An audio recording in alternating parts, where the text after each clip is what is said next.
Halo, selamat pagi semuanya teman-teman engineer dan teman-teman electrotechnical officer ya.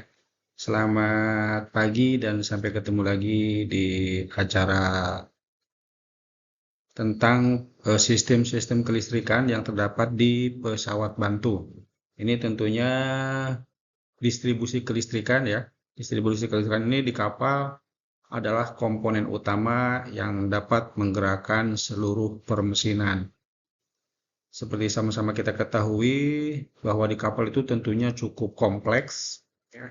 Sangat banyak sekali sistem-sistem yang berada di kamar mesin terutama, di antaranya yaitu sistem yang menunjang daripada mesin induk yang kita kenal dengan permesinan bantu. Di antaranya tentu ada sistem pelumasan, ada sistem pendinginan, bahan bakar, dan udara penjalan atau starting air. Nah, teman-teman perlu ketahui tentu ini semua digerakkan oleh elektromotor ya. Secara umum ya, secara umum atau pada generally jadi secara umum adalah digerakkan oleh tenaga listrik atau elektrik. Makanya teman-teman elektro technical officer tentunya sangat perlu memahami hal ini. Jadi dicombine antara engineer dengan electro technical officer. Bahkan saat ini ya mohon maaf ya kalau saya keliru. Kalau di zaman saya dulu namanya masih electrician. Nah, kalau sekarang namanya ETO ya, electro technical officer. Kemudian ada juga yang disebut dengan sistem yang menunjang keselamatan. Di antaranya tentu ada balas ya, balas sistem. Itu juga tentu digerakkan oleh pompa. Nah, sekarang bahkan kapal-kapal yang terbaru sistem untuk buka apa namanya katup ya valve itu sudah menggunakan elektrik ya. Ada yang sistemnya biasanya touch, ada yang touchscreen, ada juga yang pneumatik ya. Jadi combine antara elektrik dengan udara atau starting apa sorry udara atau air ya air. Ada juga sistem GOT atau lensa atau bilges kalau ada bahasa Inggrisnya. Kemudian juga sistem kemudi atau untuk kapal bisa belok kiri pun kanan dan lain sebagainya ya. Kemudian juga ada sistem firefighting atau pemadam kebakaran. Ini juga tentu kompleks ya pemadam kebakaran ini. Ada yang menggunakan fire hydrant, ada juga yang menggunakan fixed fire extinguisher ya. Tentu di kapal juga bermacam-macam.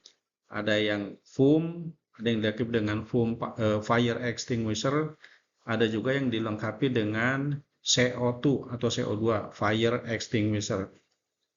Nah, ini teman-teman ya, baik engineer maupun Eto harap memahami. Ini saya kadang miris ya, begitu tanya contohnya kebakaran listrik paling tepat digunakan apa sistem pemadamnya. Nah, ini yang harus betul-betul dipahami. Tolong dipahami untuk elektrik ya tentunya tidak boleh menggunakan yang cair karena ketika cair akan mengakibatkan electrical short ya. Tentunya yang paling tepat digunakan adalah dry powder ataupun CO2 system ya, CO2 system. Jadi CO2 system itu dapat digunakan untuk memadamkan kebakaran dalam listrik ataupun kebakaran dalam ruangan. Tapi perlu dipahami juga bagaimana mengaktifkannya ya. Ketika mengaktifkan CO2 system harus dipastikan bahwa di ruangan tersebut tidak boleh ada orang ya. Jadi cek dulu bahwa di ruangan tersebut tidak ada orang, dipastikan semuanya sudah keluar. Kemudian berikutnya adalah dicek juga valve ya, valve atau katup bahan bakar di close ditutup. Ada kan ada quick closing valve. Lalu berikutnya adalah close ya, close semua pintu dan jendela itu harus tertutup semua. Makanya itu valve apa flap-flapnya itu engine room valve itu harus betul-betul kedap ya. Tidak boleh ada yang kendor atau justru berkarat. Jadi teman-teman harus pastikan bahwa engine room engine room valve ya, valve baik pintu maupun jendela dapat tertutup dengan rapat. Jadi seal atau karet-karetnya itu kedap ya, sehingga dan tidak berkarat. sehingga dapat tertutup dengan rapat. Karena prinsipnya daripada CO2 system itu adalah menurunkan kadar oksigen, ya, diturunkan serendah mungkin sampai di bawah 8%. Ketika dia di bawah 8%, bahkan di bawah 5%, maka api akan padam, ya. Sehingga betul-betul ruangan tersebut harus tertutup. Dan pastikan juga CO2 sistemnya itu mengarah ke lokasi kejadian, ya. Anda jadi pastikan ada valve-valve-nya kan tentu. Dipastikan bahwa valve-nya itu terbuka dengan benar, ada safety pin, biasanya ada safety pin-nya. Kemudian ada bagaimana cara mengaktifkannya. Jadi tolong teman-teman engineer terutama ya, engineer Anda yang senior officer, senior engineer, pastikan bagaimana cara mengoperasikannya itu dengan benar. Jangan sampai begitu terjadi kebakaran, Anda sendiri sebagai engineer malah, mohon maaf ya dengan tanda kutip, Anda tidak tahu bagaimana cara mengoperasikannya. Jadi Anda tidak usah malu bertanya kepada supplier ya, supplier biasanya kan ada supplier yang memasang itu CO2 system atau foam fire extinguisher dan lain sebagainya. Anda pastikan ya, Anda bertanya bagaimana cara mengoperasikannya. Tidak apa-apa, tidak masalah. Karena kita sebagai awak kapal yang membawa kapal ya, tentu mandatori ya atau wajib mengetahui bagaimana prosedur pengoperasian alat-alat keselamatan. Karena Anda semua sebagai engineer ataupun eto yang akan membawa kapal dengan selamat dari satu pelabuhan ke pelabuhan lain. Ya, selama pelayaran, kemudian selama di tempat berlabuh misalnya ketika nunggu kapal sandar, ataupun pada saat kapal di pelabuhan. Itulah kenapa Anda dinas jaga ya, ada dinas jaga yang berlaku selama 24 jam nonstop, ya tentunya bergantian ya. Anda sesuai dengan agreement kan demikian. Di agreement itu dinyatakan bahwa Anda bekerja selama 24 jam dalam waktu yang tertentu. Tentunya juga tentu ada ada rest hour ya, ada waktu istirahat. Waktu istirahat Anda juga tentu harus tercukupi. Yang berikutnya adalah ada juga yang disebut dengan sistem domestik ya. Ini ada sanitari, kebutuhan air minum, kemudian ada juga udara ya, pengaturan udara. Udara ini bisa saja suhu temperatur ya. Karena ketika Anda berlayar di temperatur yang dingin, tentu kondisi ruangan Anda itu ruangan kerja juga tentu harus diatur. Kalau di ruangan di udara yang beku kan tidak mungkin aircon hidup ya atau AC. Bahkan ketika Anda berlayar di daerah yang dingin, betul-betul dingin, ya tentu aircon atau air conditioner itu akan dirubah menjadi heater ya, akan heater. Karena kalau aircon ya tentu tidak mungkin, Anda akan menggigil ya. Jadi yang digunakan adalah heater. Berikutnya ada juga sistem kelistrikan atau pengendalian. Nah, ini yang paling dominan ya. Sistem kelistrikan itu umumnya dihasilkan dari generator. Teman-teman yang dari Electrotechnical Officer pastinya memahami bahwa ini semua dari atas ke bawah itu memerlukan tenaga listrik, kelistrikan. Jadi semuanya hampir mayoritas digerakkan oleh elektrik, termasuk permesinan yang berada di dek ya, atau di geladak, dari mulai haluan kapal sampai ke buritan itu umumnya digerakkan oleh elektrik. Namun ada juga yang digunakan oleh steam ya, steam atau uap. Ada beberapa yang digerakkan oleh uap ataupun angin ya, jadi biasanya dikombinasikan. Tapi secara general ya, secara umum lebih dominan yang menggunakan sistem tenaga elektrik atau listrik. Permesinan bantu atau auxiliary engine bermacam-macam juga. Ada yang tentunya digunakan untuk menghasilkan tenaga listrik. Ya, biasanya ini ada generator ya, generator listrik. Anda semua tentu paham. Nah, generator listrik pun ada dua macam ya. Ada yang alternator. Alternator itu yang menghasilkan AC, arus bolak-balik. Alternating current itu arus bolak-balik ya, yang menggunakan alternator. Dan ada juga dinamo yang kita kenal dengan arus searah ya, atau direct current.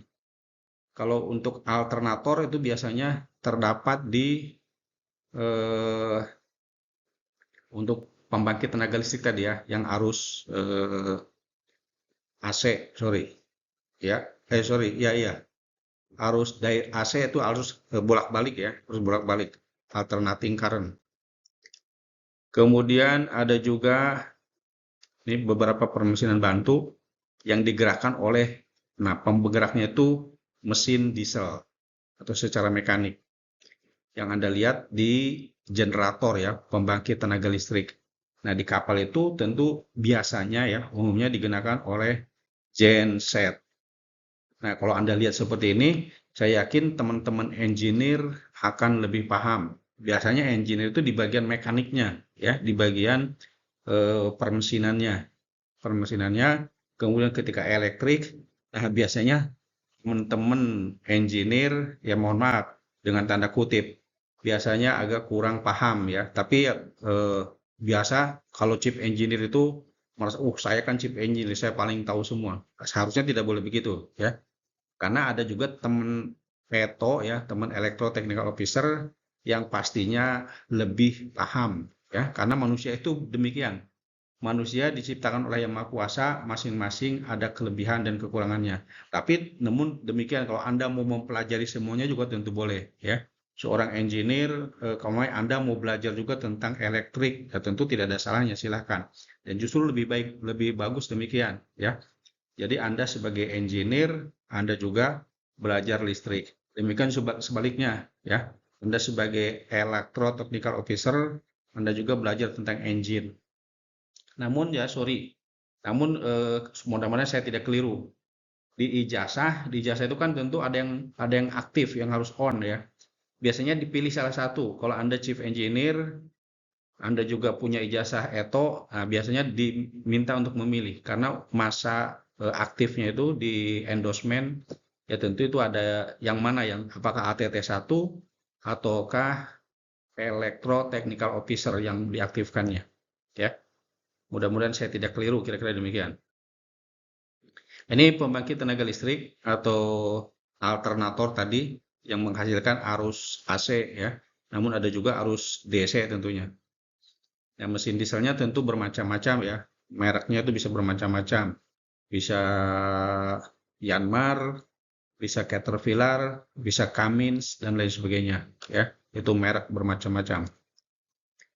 Jadi tentunya mesin diesel ini bergerak dengan cara bergeraknya piston ya, naik turun, dan tentu memutarkan shaft, ya, putaran tinggi. Kemudian untuk generator itu rata-rata RPM-nya itu minimal 1500 ya, atau paling rendahnya 900, 1500, bahkan ada yang juga yang 2500 ya. Jadi tinggi sekali. Dan elektrik yang dihasilkannya, listrik, ya tentu tegangannya juga tegangan tinggi. Jadi teman-teman hati-hati ya, karena elektrik itu tidak terlihat, barang yang tidak terlihat, tapi itu berbahaya, ya sangat berbahaya. Jadi jangan Anda main-main dengan elektrik, termasuk dengan exhaust gas manifold, ya tapi kalau itu panas ya, Anda terlihat panas itu. Kalau elektrik itu tidak terlihat panas, tapi jangan coba-coba kalau Anda tersengat dengan arus tegangan tinggi. Nauzubillah ya, itu bisa mengakibatkan hilangnya kesadaran. Kemudian ada juga ini yang disebut dengan steam boiler. Nah, ini pun sama ya, teman-teman, saya yakin Anda juga paham dengan steam boiler. Jadi steam boiler ini adalah yang ada beberapa fungsi ya. Fungsinya itu yaitu salah satunya steam boiler, ada main steam boiler, ada juga auxiliary steam boiler. Kalau dilihat dari konstruksi, itu tadi dilihat dari fungsi ya. Jangan kalau dilihat dari konstruksi, ada yang disebut dengan fire tube boiler, ada juga water tube boiler. Jadi ada boiler pipa api dan ada boiler pipa air. Kalau dilihat dari konstruksi, steam boiler, ini yang dimaksud dengan steam boiler. Ada yang water tube, ada yang fire tube ya. Ini perjalanan daripada uap ya, uap atau steam. Ketika uap itu dihasilkan, maka dia akan digunakan untuk menggerakkan turbin. Nah, turbinnya itu sendiri setelah boilernya setelah uapnya berjalan, uap tersebut akan dialirkan ke kondensor ya, dikondensasi sehingga uap tadi akan berubah lagi menjadi air, ditampung di hot wheel atau cascade ya, kaskade kalau bahasa orang kita bilang kaskade. Kemudian dipompa lagi oleh feed water pump. Secara sirkulasi demikian. Jadi dari feed water pump ke boiler, kemudian ke turbin, dari turbin ke kondensor, kembali lagi ke hot wheel atau cascade dan demikian. Namun biasanya tentu ada kebocoran-kebocoran. Nah, dari boiler sendiri, ini tentu bermacam-macam. Ada yang disebut dengan uap ketel induk ya. Ada juga dengan ketel bantu atau auxiliary steam boiler. Pada prinsipnya sama saja ya. Kalau yang uap induk ya tentunya biasanya menghasilkan pressure atau tegangan yang lebih tinggi ya. Tekanannya lebih tinggi. Sedangkan auxiliary boiler ya biasanya lebih rendah tekanannya. Ini adalah masih perjalanan di ketel uap ya. Ada juga yang main engine menggunakan tentunya exhaust gas ya. Exhaust gasnya itu dihubungkan ke pipa-pipa boiler. Ini yang disebut dengan economizer ya, ekonomis. Jadi gas buang daripada main engine ini digunakan untuk memanasi air sehingga air tersebut tidak perlu dipanaskan oleh boiler sehingga fungsi boilernya bisa diistirahatkan. Ini yang disebut dengan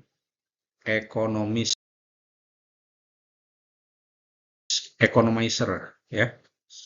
Ada juga pesawat bantu yang digerakkan oleh steam, ini salah satunya. Ada juga yang tentu dia turbin generator ya. Turbin generator ini pun menggunakan steam tentunya. Steam atau uap tadi digerakkan untuk mendorong sudu-sudu ya. Ini daripada alat-alat keselamatan di boiler. Jadi di boiler itu tentu minimal ada alat-alat keselamatan demikian ya. Ada manometer, kemudian ada cerat, ya ada cerat atau drain, ada juga katup pengeluaran, ada katup keamanan atau safety valve, ada sight glass atau gelas duga, kemudian blow up, ya blow down, kemudian ada juga katup scamming, ada katup pengisian tentunya ya. Ini semua tentu peralatan-peralatan daripada boiler. Nah, selain itu kalau di kapal Anda saya yakin paham ya, ada turbo charge. Turbo charge ini tentu untuk supaya tenaganya itu lebih optimal dari mesin diesel ya, baik itu generator pembangkit tenaga listrik ataupun main engine ya.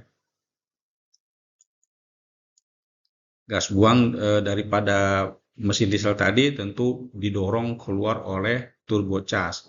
Turbo charge ini di satu sisi dia membuang udara kotor yang exhaust gas, tapi di sisi lain juga dia menghisap udara bersih ya.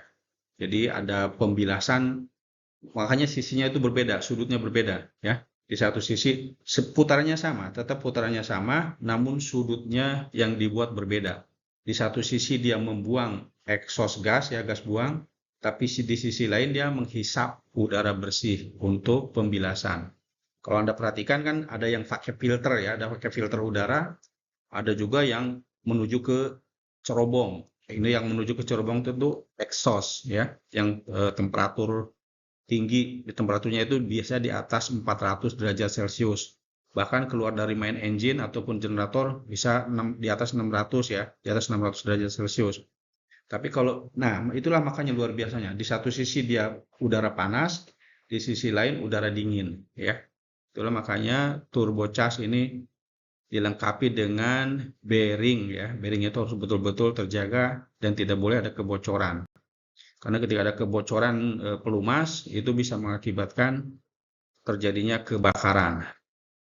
Ya, ini salah satu contoh turbo charge yang tentu bisa bermacam-macam juga.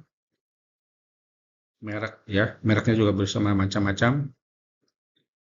Nah, ini juga tampilan daripada turbocharge. Saya yakin teman-teman paham ya, baik engineer maupun electro-technical officer. Ini juga tentu pengetahuan untuk Anda semuanya. Ya. Jadi kira-kira demikian. Ada juga tentu kompresor. Kompresor itu tentu untuk menghasilkan udara ya, menghasilkan udara. Dari fungsinya ada kompresor udara, ada juga kompresor di mesin es, itu disebut juga dengan kompresor untuk refrigeran ya, refrigeran atau pendinginan. Ada juga kalau dilihat dari konstruksi ada yang torak, ada yang ulir ya. Kira-kira demikian teman-teman semuanya, baik engineer maupun electro technical officer, semangat semuanya, semoga kita selalu sukses dalam lindungan Yang Maha Kuasa. Apabila teman-teman ada yang mau didiskusikan, tentunya dengan senang hati ya, kita diskusi dalam kesempatan yang berikutnya. Terima kasih. Selamat pagi semuanya, tetap sehat dan semangat. Demikian, Assalamualaikum warahmatullahi wabarakatuh.